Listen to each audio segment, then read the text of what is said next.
Hi friends, അപ്പോൾ എൻ്റെ പുതിയ ചാനലാണ്. എൻ്റെ പുതിയ ചാനലിൻ്റെ ആദ്യത്തെ വീഡിയോ ആണ്. എല്ലാവരും കണ്ട അഭിപ്രായം പറയണം, സബ്സ്ക്രൈബ് ചെയ്യണം. ഇത് ഞാൻ വെട്ട് കേക്കാണ് ഉണ്ടാക്കാൻ പോകുന്നത്. പഴയ നമ്മുടെ ചായക്കടകളിലെ ചില്ലുവെട്ടുകളിലൊക്കെ കാണുന്നൊരു കേക്ക് ഉണ്ടല്ലോ, വെട്ട് കേക്ക്. അപ്പോൾ ഞാൻ അതിൽ എടുത്തിരിക്കുന്നത് എൻ്റെ വൈറ്റ് ഷുഗർ ഇല്ലാത്ത കാരണം ബ്രൗൺ ഷുഗറാണ് എടുത്തിരിക്കുന്നത്. ബ്രൗൺ ഷുഗർ എടുത്ത് അതിലേക്ക് ഒരു ഫ്ലേവറിന് വേണ്ടിയിട്ട് ഒരു 2-3 ഏലക്കയും കൂടി ഇട്ട് നമുക്ക് ഇത് മിക്സിയുടെ ജാറിലിട്ടിട്ട് നന്നായിട്ട് പൊടിച്ചെടുക്കാം. നല്ല ഫൈനായിട്ട് പൊടിച്ചെടുക്കുക. അപ്പം ഏലക്കയും കൂടെ അതിൽ കിടന്ന് നന്നായിട്ട് പൊടിയുമല്ലോ. അത് നല്ലതായിട്ട് പൊടിച്ചെടുത്തിട്ട് പിന്നെ നമുക്കിതിലേക്ക് ചേർക്കാനായിട്ട് എന്താണ് ആവശ്യം എന്ന് വെച്ചാൽ ഒരു മുട്ട മതിയാവും. ഒരു മുട്ടയും കൂടെ ചേർത്തിട്ട് നമുക്ക് ഇത് വീണ്ടും നന്നായിട്ട് മിക്സിയിൽ എല്ലാവർക്കും അറിയാവുന്നതാണ് കേട്ടോ ഇത്. എന്നാലും ഞാൻ ചെയ്തപ്പോൾ ഒരു സന്തോഷം കൊണ്ട് വീഡിയോ എടുത്ത് അപ്ലോഡ് ചെയ്യുന്നു എന്നുള്ളൂ. അപ്പോൾ ആ ഒരു മുട്ടയും കൂടെ നമ്മൾ ഈ പൊടിച്ചു വെച്ചിരിക്കുന്ന പഞ്ചസാരയിലേക്ക് ചേർത്ത് പിന്നെ ആവശ്യമുള്ള പാല് ചേർത്ത്, കാരണം നമ്മൾ വേറെ വെള്ളമൊന്നും എടുക്കില്ല. നമ്മുടെ മാവ് കുഴയ്ക്കാനായിട്ട് ഇതിട്ടിട്ടാണ് ചെയ്യുക. അപ്പോൾ അതും കൂടെ ഇട്ടിട്ട് നന്നായിട്ട് മിക്സിയിൽ അടിച്ചെടുക്കുക. നല്ല രീതിക്കൊന്ന് പതിഞ്ഞ് പൊങ്ങുമൊന്നും വേണ്ട, ജസ്റ്റ് ഒന്ന് അടിച്ചെടുത്താൽ മതി. പിന്നെ നമുക്ക് ആവശ്യമുള്ള എത്രയാണോ അതുപോലെ മൈദയാണ് എടുത്തിരിക്കുന്നത്. മൈദ നമ്മുടെ ആവശ്യത്തിനനുസരിച്ച് ഞാനിപ്പോൾ 2 കപ്പോളം മൈദ എടുത്തിട്ടുണ്ട്. മൈദ എടുത്ത് അതിലേക്ക് പിന്നെ ചേർക്കേണ്ടത് ഒരു നുള്ളു ഉപ്പ് ചേർക്കണം.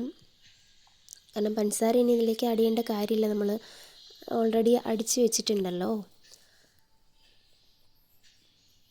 ഒരു നുള്ളു ഉപ്പ് ഞാൻ പറഞ്ഞല്ലോ, ഒരു നുള്ളു ഉപ്പ് ചേർക്കണം. പിന്നെ അതിലേക്ക് ബേക്കിംഗ് സോഡ, ഒരു 1/4 ടീസ്പൂൺ ബേക്കിംഗ് സോഡ, ഒരു നുള്ളു ഉപ്പ്, ഇത്രയും മതി. പിന്നെ കളറിന് വേണമെങ്കിൽ കളർ ആഡ് ചെയ്യുന്നവരുണ്ട്, യെല്ലോ കളറ്. ഇല്ലയെന്നുണ്ടെങ്കിൽ കളറില്ലെങ്കിലും കുഴപ്പമൊന്നുമില്ല, ടേസ്റ്റ് കൂടുതലായിരിക്കും. നമുക്ക് അതുണ്ടല്ലോ, ബേക്കിംഗ് സോഡയും ഉപ്പും കൂടി ഇട്ടിട്ട് നമുക്ക് ആ പൊടി നന്നായിട്ടൊന്ന് മിക്സ് ചെയ്ത് കൊടുക്കാം. മിക്സ് ചെയ്തതിന് ശേഷം നമുക്ക് ഇതിലേക്ക് ഞാൻ പറഞ്ഞല്ലോ, ആവശ്യമുണ്ടെങ്കിൽ കളർ ആഡ് ചെയ്താൽ മതി, ഇല്ലയെന്നുണ്ടെങ്കിൽ വേണ്ട. ഞാനിപ്പോൾ ഇത് കളറല്ല, ശരിക്കും മഞ്ഞൾ നല്ലതുപോലെ കലക്കി വെച്ചിട്ട് അത് കുറച്ച് ഒഴിച്ചു എന്നുള്ളൂ. കാരണം ഒത്തിരി ഒഴിച്ച് കഴിഞ്ഞാൽ ചിലപ്പോൾ മഞ്ഞളിൻ്റെ ചുവ ഇതിൽ അധികം ടേസ്റ്റ് ഉണ്ടാവില്ല, അതുകൊണ്ടാണ്. പിന്നെ നമ്മൾ അടിച്ച് വെച്ചിരിക്കുന്ന ആ ഒരു ഇതുണ്ടല്ലോ,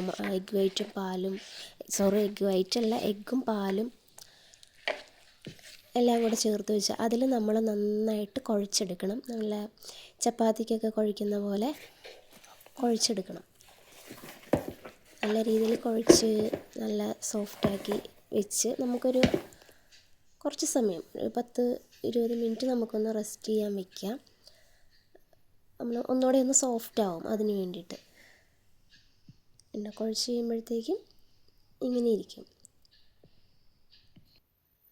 കളർ നിർബന്ധമില്ല കേട്ടോ, കാരണം അതിൻ്റെ ആവശ്യം വരുന്നില്ല.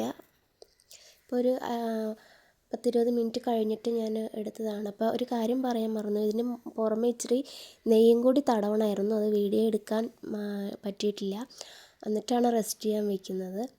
പിന്നെ നമ്മൾ പാകത്തിന് കയ്യിലെടുത്തിട്ട് ഒരു ഷേപ്പാക്കി എടുക്കണം. അങ്ങനെ കയ്യിൽ വെച്ചിട്ട് ഉരുട്ടിയെടുത്ത് പിന്നെ നല്ല ഇതുപോലെ നമ്മൾ നല്ലൊരു ഫ്ലോറിൽ ഇട്ടിട്ട് നല്ല ആ ഒരു ഷേപ്പാക്കി ഇങ്ങനെ എടുക്കണം. കാരണം എന്നാലാണ് നമുക്കത് കറക്റ്റായിട്ട് കട്ട് ചെയ്തിട്ട് ആ വെട്ട് കേക്ക് ആ ഒരു ലെവലിൽ എടുക്കാൻ പറ്റുള്ളൂ, അതുകൊണ്ടാണ്. അപ്പോൾ ഇങ്ങനെ ചെയ്ത് കൊടുത്താൽ മതി. അതിങ്ങനെ ഈ നല്ല മാക്സിമം നീളത്തിൽ അങ്ങനെ എടുക്കുക. അങ്ങനെ ചെയ്തിട്ട് പിന്നെ നമ്മളത് കട്ട് ചെയ്ത് എടുത്താൽ മതി. ഏത് വലുപ്പത്തിലാണോ ആവശ്യം അതുപോലെ കട്ട് ചെയ്തെടുക്കുക. കട്ട് ചെയ്തെടുത്ത് കഴിഞ്ഞാൽ പിന്നെ അടുത്ത പരിപാടി എന്ന് പറഞ്ഞാൽ നമ്മുടെ മെയിനായിട്ട് ഇത് വെട്ട് കേക്ക് എന്നാണല്ലോ പറയുന്നത്. അപ്പോൾ നമ്മൾ കത്തി വെച്ചിട്ട് ഒന്ന് വരഞ്ഞു കൊടുക്കണം. അത് നമ്മുടെ ഇഷ്ടത്തിന് വരഞ്ഞു കൊടുക്കാം. ക്രോസ് ആയിട്ട് വേണമെങ്കിൽ അങ്ങനെ ചെയ്യാം, അല്ല ഒറ്റ വരയാണെങ്കിൽ അങ്ങനെ ചെയ്യാം. അങ്ങനെ ഞാനിപ്പോൾ 2 വരയും ഒറ്റ വരയായിട്ടൊക്കെയാണ് ചെയ്തിരിക്കുന്നത്. അങ്ങനെ ഇട്ടിട്ട് നമ്മൾ എണ്ണയിലേക്കിട്ട് മുരിച്ചെടുക്കുകയാണ്. അപ്പോൾ തീ വളരെ കുറച്ചിട്ടിട്ട് വേണം, ഇല്ലാന്നുണ്ടെങ്കിൽ ഉള്ളു വേവില്ല, പുറം മാത്രം പെട്ടെന്ന് വെന്തിട്ട് കരിഞ്ഞു പോകാൻ ചാൻസ് ഉണ്ട്. അപ്പോൾ തീ വളരെ കുറച്ചിട്ടിട്ട് എണ്ണയിൽ കിടക്കുമ്പോൾ ഇത് നന്നായിട്ട് ഇങ്ങനെ പൊന്തി വരും, വലിപ്പം ആയിട്ട് വരും. അപ്പോൾ പിന്നെ നമ്മൾ തീ കുറച്ചിട്ട് തിരിച്ചും മറിച്ചും ഒക്കെ ഇട്ടിട്ട് വേവിച്ചത് കണ്ടോ, ആ ഷേപ്പ് മാറിയുണ്ടോ, നല്ല ഭംഗിയില്ലേ ഇപ്പോൾ കാണാനായിട്ട്. നമ്മുടെ ചായക്കടയിലൊക്കെ കിട്ടുന്ന വെട്ട് കേക്കാണിത്. അതിൻ്റെ ഒരു പ്രത്യേക ടേസ്റ്റാണ്. എല്ലാവരും ഇതൊന്ന് ട്രൈ ചെയ്ത് നോക്കുക. കണ്ടോ, അപ്പോൾ ഇങ്ങനെ ആ പീസുകൾ ഇങ്ങനെയായി എണ്ണയിലിട്ട് മൊരിഞ്ഞപ്പോഴത്തേക്കും. എല്ലാവരും ഇത് ട്രൈ ചെയ്യണം. ട്രൈ ചെയ്തിട്ടുള്ളവരായിരിക്കും, എന്നാലും ചെയ്യാത്തവരാരെങ്കിലുമൊക്കെ ഉണ്ടെങ്കിൽ ചെയ്യുക. പിന്നെ പുതിയതായിട്ട് ചാനൽ കാണുന്നവരാരെങ്കിലുമൊക്കെ ഉണ്ടെങ്കിൽ ഒന്ന് സബ് ചെയ്യുക, അഭിപ്രായങ്ങൾ അറിയിക്കുക. അപ്പോൾ ട്രൈ ചെയ്തിട്ട് എല്ലാവരും കഴിച്ച് നോക്കുക. നല്ല സോഫ്റ്റാണ്. അങ്ങനെ ഉണ്ടോ, അത് നല്ല അതൊരു കട്ടൻ ചായയുടെ കൂടെയൊക്കെ കഴിക്കാൻ നല്ല ടേസ്റ്റാണ്. ഭയങ്കര ഉള്ളു കണ്ടോ, നല്ലതായിട്ട് വെന്തിട്ടുണ്ട്. അപ്പോൾ ഇത്രയേ ഉള്ളൂ നമ്മുടെ വീഡിയോ.